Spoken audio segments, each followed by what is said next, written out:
Assalamualaikum warahmatullahi wabarakatuh.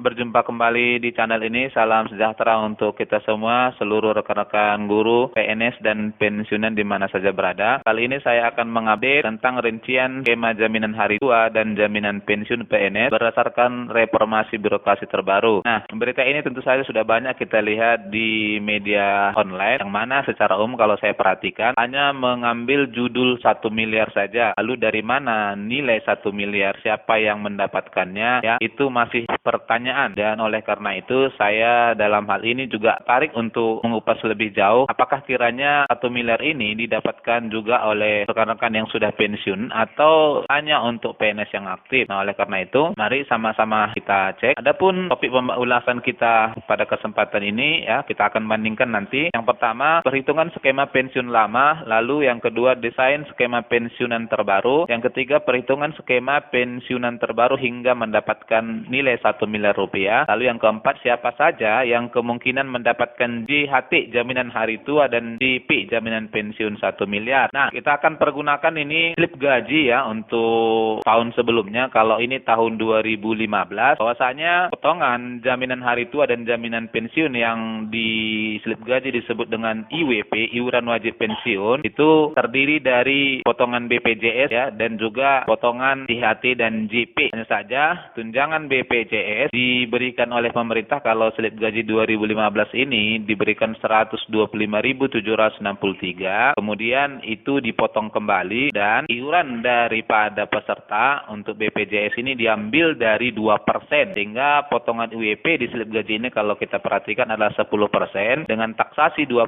itu akan disetorkan kepada BPJS. Nah, dalam slip gaji ini potongan 10%-nya adalah 419.212, dengan 2% disetor ke BPJS, kemudian 8%-nya itu untuk TAPEN ya. Lalu untuk slip gaji terbaru ini adalah slip gaji 2020, ada perubahan sedikit terkait dengan adanya peningkatan iuran BPJS. Nah, di tahun 2020 ini akibat adanya peningkatan iuran sejak Juli kemarin, maka jangan BPJS dari pemerintah meningkat jadi 4%, yang di slip gaji ini besarnya 241.000, itu kemudian langsung dipotong, dan potongan dari iuran peserta di sini adalah 1% ya, seharusnya 2%. Oleh karenanya itu di sertifikasi TW2 kemarin 1%-nya lagi diambil dari tunjangan sertifikasi. Itulah sebabnya barangkali rekan-rekan semuanya yang aktif bahwasanya tunjangan sertifikasinya kemarin itu terpotong sebagian, dan potongan IWP iuran wajib pajaknya adalah 8%. Untuk golongan 4A ini ya, ini slip gaji golongan 4A besarnya adalah 431.000. Ini adalah untuk potongan IWP-nya. Lalu bagaimana perhitungannya? Berdasarkan peraturan yang ditetapkan oleh pemerintah bahwa pembayaran pensiun PNS seluruhnya berasal dari APBN ya. Walaupun setiap bulan PNS masih memberikan iuran sebesar 4,75% dari gaji pokok. Jadi 8% yang dipotong tadi dari IWP itu 4,75% itu ditabung untuk gaji pensiunan, sisanya 3,25% itu nanti akan dibayarkan saat PNS memasuki masa pensiun ya, sebagai jaminan hari tua. Nah, perhitungannya adalah kalau kita mau lihat potongan IWP sampai tahun 2019 adalah 10% dari gaji pokok, dengan rincian tadi 2% untuk setoran BPJS, 3,25 untuk JHT, dan 4,75 untuk jaminan pensiun. Lalu sejak 2020 bulan Juli akibat kenaikan iuran BPJS, potongan IWP diubah sehingga tinggal IWP 8% dengan rincian untuk jaminan hari tua 3,25% dan 4,75% untuk jaminan pensiun. Sehingga akumulasi 3,25% untuk jaminan hari tua akan diberikan kepada PNS setelah memasuki masa pensiun atau saat pensiun ya. Akumulasi 4,75% akan dikelola oleh Taspen untuk membayar gaji pensiunan yang ditambah oleh pemerintah dari APBN hingga tercapai tetapan gaji sesuai golongan Bapak Ibu sekalian saat pensiun. Lalu bagaimana perhitungannya? Kita coba lihat. Perhitungan besar JHT saat pensiun. Secara umum kalau kita ambil guru ya, menjadi PNS dengan masa kerja awal 00 tahun hingga pensiun 30 tahun dengan rata golongan 3 hingga 4 4A ini selama aktif ya. Jadi kalau ini kita ambil adalah kenaikan pangkat yang paling rendah sekali ya. Saat pensiun hanya sampai ke golongan 4A. Dengan demikian nanti masa pensiunnya diberikan penghargaan di pensiunan golongan 4B. Dengan gaji pokok untuk yang masih single terendah itu adalah 2.600.000, maka pada saat awal bekerja 00 tahun itu potongan JHT 3,25% adalah 84.500. Hingga golongan 4A ini gaji di slip tadi kita lihat adalah 5.387.910. Dalam hal ini memuat tunjangan istri atau suami dan 2 anak. Maka dalam posisi itu potongan JHT 3,25%-nya adalah 175.000. Perhitungan kasar aja kita ambil dari rentang 84.400 sampai dengan golongan terakhir 175.000, kita ambil rata kasarnya per bulan ya. Selama bekerja 30 tahun itu adalah 130.000. Ini adalah perhitungan kasar yang paling terendah sekali. Nah, sehingga total JHT yang diterima saat pensiun adalah 130.000 kali 12 bulan kali 30 tahun adalah 46.800.000. Inilah jaminan hari tua yang Bapak Ibu akan terima saat pensiun. Nilai ini bisa lebih besar kalau kenaikan pangkatnya lebih cepat, kemudian berumah tangga juga lebih cepat, dan masa kerjanya lebih besar. Nah, untuk jaminan pensiun ya, kalau kita pergunakan persen 4,75 tadi, maka di sekitaran 70 juta. 70 juta itulah kemudian dikelola oleh Taspen untuk dijadikan sebagai gaji pensiunan bulanan ya, diuraikan dan ditambah dari APBN. Nah, lalu bagaimana dengan desain skema pensiunan baru? Kita akan coba lihat. Di sini latar belakangnya disebutkan bahwa sebagaimana diatur dalam Undang-Undang Nomor 5 Tahun 2014 tentang Aparatur Sipil Negara, ini dasarnya semua Bapak Ibu sekalian, maka jaminan pensiun dan jaminan hari tua dimaksud merupakan hak PNS untuk mendapatkan perlindungan kesinambungan penghasilan hari tua sebagai penghargaan atas pengabdian sebagai PNS. Manfaat yang diberikan kepada PNS melalui program JP dan JHT mencakup manfaat dari program yang sama diberikan dalam program jaminan sosial nasional bagaimana dimaksud di dalam Undang-Undang Nomor 40 Tahun 2004 tentang Sistem Jaminan Sosial Nasional. Nah, itulah dasarnya. Jadi kalau kita perhatikan latar belakangnya tetap adalah penggunaan gaji skema full funded ya. Dasar hukum yang kita pakai di sini adalah Undang-Undang Nomor 11 Tahun 1969. Nah, permasalahan yang ada terkait perubahan ini adalah di nomor 1 ini, program jaminan pensiun dan jaminan hari tua yang diterima oleh PNS mencakup manfaat program yang sama pada jaminan sosial nasional. Lebih lanjut, berkenaan dengan hal tersebut, program JHT dan pembayaran JP PNS yang dikelola oleh PT Taspen Persero harus dialihkan ke BPJS Ketenagakerjaan paling lambat tahun 2029. Berkenaan dengan hal tersebut, perlu adanya harmonisasi dengan program sistem jaminan sosial nasional. Nah, ke depan memang hingga nanti tahun 2029 ya, pengelolaan dana jaminan hari tua dan jaminan pensiun ini akan dilaksanakan secara profesional ya, yang dikelola oleh BPJS Ketenagakerjaan. Itu barangkali dasarnya. Kemudian di ayat kedua, replacement ratio pada saat ini cukup kecil atau rasio yang diterima oleh pensiunan. Hal tersebut dikarenakan perhitungan manfaat pensiun hanya berdasarkan gaji pokok yang terakhir diterima. Hal tersebut berakibat jumlah manfaat pensiun yang diterima PNS jauh lebih kecil apabila dibandingkan dengan total penghasilan gaji pokok dan tunjangan yang diterima pada saat masih aktif. Sebenarnya idealnya besarnya jaminan pensiun dan jaminan hari tua ini rasionya adalah 40%. Wah, cukup besar Bapak kalian. 40% dari penghasilan. Lalu batas usia pensiun sebagaimana ditetapkan di dalam Undang-Undang ASN adalah 58 tahun ya.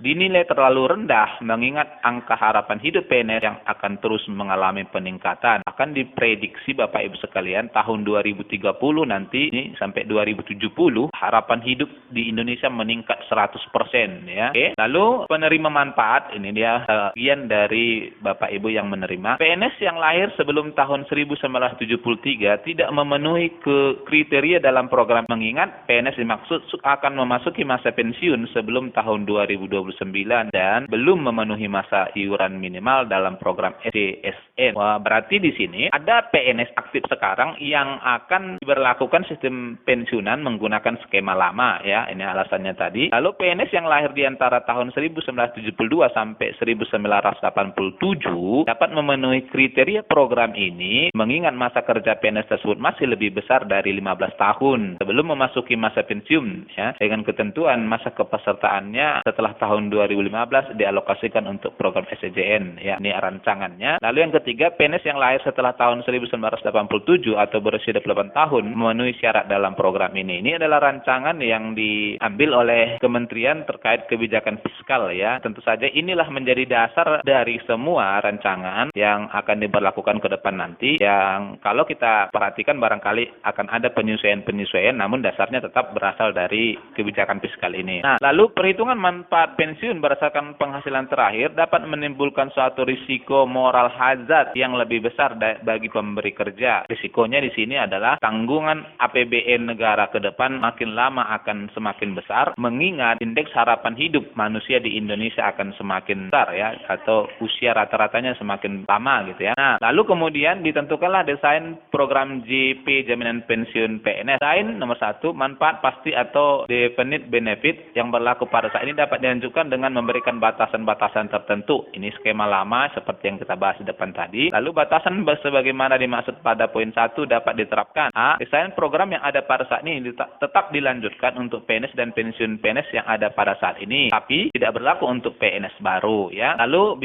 Membekukan beberapa periode kepesertaan dan mengalihkan seluruh PNS ke desain program yang baru untuk periode selanjutnya. C. Membekukan beberapa periode kepesertaan PNS untuk usia tertentu dan mengalihkan PNS di bawah usia dimaksud ke desain program yang baru. Lalu yang D. Melakukan modifikasi desain program untuk keseluruhan PNS. Itu Bapak Ibu sekalian. Lalu desain yang banyak digunakan oleh negara-negara maju yang kalau saya perhatikan ini pemerintah kita mengacu kepada sistem yang dipakai di Korea Selatan. Ini adalah 2 ya. Yang pertama desain iuran pasti atau definite contribution DC 20%. Nah, dalam hal ini desain ini meliputi 20% DC berdasarkan gaji pokok PNS yang sudah ada, dan 20% itu berdasarkan total penghasilan yang diterima atau take home pay. Jadi di atas disebutkan 40%. Dirinci di sini 20% dari gaji pokok dan 20% dari total penghasilan yang diterima per bulannya. Adapun di dalam skema ini dibuat indeks penghasilan dengan menggunakan batas usia pensiun sesuai Undang-Undang ASN. Lalu yang kedua, desain non-financial atau National Defined Contribution. Ini juga 20% dengan rincian 20% berasal dari gaji pokok dan 20% itu berasal dari penghasilan yang diterima. Jadi skemanya hampir sama Bapak Ibu sekalian ya. Lalu apa yang dimaksud dengan skema penggajian pensiun full funded? Adalah metode pembiayaan pensiun di mana besarnya dana yang dibutuhkan untuk pembayaran pensiun dipenuhi dengan cara diangsur bersama-sama melalui iuran peserta dan pemerintah sebagai pemberi kerja. Akumulasi pemupukan dana pada metode full funded dapat digunakan untuk membayar manfaat pensiun pada saat PNS memasuki masa pensiun. Nah, itulah manfaatnya ya. Jadi mengurangi beban negara. Kita akan coba hitung perhitungan skema pembayaran pensiun terbaru. Yang pertama tadi kita sudah bahas depan, desain pemotongan adalah 20% dari gaji pokok dan 20% dari pay take home. Nah, kita akan pakai data yang tadi ya dengan skema terendah. Secara umum, guru menjadi PNS dengan masa kerja awal adalah 00 tahun hingga pensiun 30 tahun dengan rata golongan kalau kita alihkan ke skema baru adalah 3A JF5 hingga 4A JF12 nih. Nah, lalu kalau kita pergunakan gaji pokok di JF5 adalah 4.651.000 dan pay take home atau gaji yang dibawa ke rumah ini kita pakai skema penggajian di Nanggro Aceh Darussalam dengan indeks kemahalan 48% ya, sekitar 48%. Ternyata adalah gaji bersih yang dibawa per bulan itu 7.147.000 dan untuk JF12 gaji pokoknya adalah 12.447.000 dan gaji yang dibawa bersih ke rumah ya ini untuk step 1 Bapak Ibu sekalian adalah 19.127.000. Lalu potongan 20% dari gaji pokok untuk golongan 3A, berarti 20% dari 4.651.000 adalah 930.000 dan 20% dari pay take home itu adalah 7.147.000. Kita dapatkan 7.429.400 sehingga awal bekerja total potongan JHT dan JP adalah 2.359.000 per bulan. ini akan terus meningkat tergantung pada gaji yang diterima setiap bulannya ya. Lalu kemudian kita akan hitung saat pensiun nih, potongan 20% dari gaji pokok adalah 20% dari 12.447.000, kita dapatkan 2.489.400, dan 20% dari pay take home gaji bersihnya yakni 19.127.000 adalah 3.825.400. Sehingga kalau kita totalkan potongan per bulan untuk golongan 4A ini adalah 6.314.800 per bulan ya. Cukup besar potongannya. Ini tadi gaji yang saya ambil di Nanggro Aceh Darussalam JF5 tadi, gaji pokoknya adalah 4.651.000 dengan pay take home di step 1 adalah 7.147.000, hingga kita proyeksi pensiun di JF12 dengan gaji pokok 12.447.000 dan pay take home itu adalah 19.127.000. Nah, lalu bagaimana perhitungan kasar dari rentang 2.359.000 ini golongan masa kerja 00 tahun, golongan 3A hingga memasuki pensiun golongan 4A 6.314.000. Artinya di sini kita akan ambil perhitungan kasar saja, rata-ratakan ya, 2.359.000 tambah 6.314.000 dibagi 2, maka rata per bulan selama 30 tahun ini paling rendah sekali adalah 4.336.900. Nah, total JHT dan JP yang diterima saat pensiun adalah kita kalikan 4.339.900 kali 12 bulan kali 30 tahun. Ini ambil masa kerja 30 tahun adalah 1.551.284.180. Dengan asumsi JHT adalah 50% dari total iuran yang terkumpul, maka besar JHT yang diterima saat pensiun Bapak Ibu sekalian adalah 780 juta rupiah. Dengan asumsi jaminan pensiun adalah 50% dari total iuran yang terkumpul, maka besar JP yang tersimpan di taspen kalaupun dialihkan nanti yang akan diberikan kepada pensiun adalah 780 juta ditambah dana pemupukan simpanan selama masih aktif bekerja. Jadi dalam hal ini karena dikelola secara profesional, selama disimpan uang kita itu akan diinvestasikan dan dari situ kita mendapatkan penghasilan yang dalam hal ini disebut sebagai pemupukan ditambah dana pemerintah kemudian diuraikan sebagai gaji bulanan pensiun. Nah, ilustrasi terendah hasil pemupukan ini terendah saja ke Bapak Ibu kita ambil 10 tahun masa kerja kita tadi dengan paling rendah tadi setoran kita adalah 2.359.000 kali 12 bulan kali 10 tahun, maka sampai masa kerja kita ini TPNS baru Bapak Ibu untuk 10 tahun itu simpanannya adalah 353.850.000 dengan bunga deposit yang rendah 1,5% saja ya, maka sebenarnya pemupukan dari simpanan kita itu per bulannya itu adalah 5.307.000. Itulah hasil pemupukan simpanan selama 10 tahun. Ya, ini akan berjalan ke tahun ke-11 sampai hingga tahun ke-30. Nah, Bapak Ibu bayangkan jika disimpan selama 25 tahun, 30 tahun, berapa pemupukan yang didapatkan dari sana. Jadi memang betul dikelola secara profesional. Lalu masa kerja 30 tahun, maka akan tersimpan ya dana tadi selama 20 tahun hingga hasil pemupukan terendahnya adalah, saya coba kalikan, 5.307.750 kali 12 bulan kali 20 tahun simpan. Ini kita sudah dapatkan 1.273.860.000. Dalam hal ini dibagi ya penghasilan ini bersama tas. Nah, sehingga dengan dana yang begitu besar, maka dapat dipastikan proyeksi besar gaji pensiunan tiap bulan yang diterima oleh PNS bisa mencapai 15 jutaan. Ya, ini sesuai dengan apa yang disampaikan oleh Kemenpan dan pemerintah dalam hal ini, bahwa disebutkan untuk jabatan pimpinan tinggi, gaji pensiunannya nanti bisa mencapai 20 juta. Ya, dalam hal ini masuk akal menurut saya. Oleh karena itu, dari sini skema gaji pensiunan yang tidak terlalu membebani negara ya di masa depan dan lebih layak ketika ASN memasuki masa purna bakti atau masa pensiun. Tuh Bapak Ibu sekalian. Nah, kesimpulan kita dari sini adalah pertama, JHT sebesar 1 miliar ini kalau kita bandingkan dengan hitungan-hitungan kita tadi, hanya mungkin didapatkan jabatan pimpinan tinggi yang mana setoran bulanannya lebih besar. Saat pensiun, ASN mendapat JHT yang sangat besar dan juga mendapat gaji pensiunan bulanan. Lalu yang ketiga, skema ini hanya berlaku bagi PNS yang masih aktif dengan dana yang diterima saat pensiun adalah gaji yang dipotong dan disimpan. Jadi, bukan dari pemerintah, melainkan simpanan permohonan kita Bapak Ibu sekalian. Yang keempat, bagi ASN yang sudah pensiun akan tetap menggunakan skema penggajian pensiunan lama. Jadi berita di media online terkait dengan peningkatan dan penetapan skema full funded itu tidak berlaku kepada Bapak Ibu yang pensiunan ya, tidak berlaku kepada Bapak Ibu yang sudah pensiun. Dan yang berikut, lalu yang kelima, perubahan besar gaji ASN yang sudah pensiun hanya akan dipengaruhi oleh penyesuaian gaji pokok berdasarkan skema gaji baru. Kalau kita perhatikan selama ini selalu ada penyesuaian. Bila PNS aktif mengalami kenaikan gaji, maka kenaikan gaji golongan itu akan disesuaikan dengan pensiun ya. Lalu yang terakhir, skema ini akan mulai diberlakukan setelah penetapan skema penggajian baru di setiap daerah. Selama itu belum diberlakukan, maka sistem penggajian ini tidak akan dipergunakan. Barangkali itu Bapak Ibu sekalian tinjauan kita terkait dengan skema penggajian full funded yang mana dana 1 miliar digadang-gadang akan diterima oleh pensiun. Mudah-mudahan bermanfaat. Kalau ada hal yang kurang berkenan, saya mohon maaf. Assalamualaikum warahmatullahi wabarakatuh.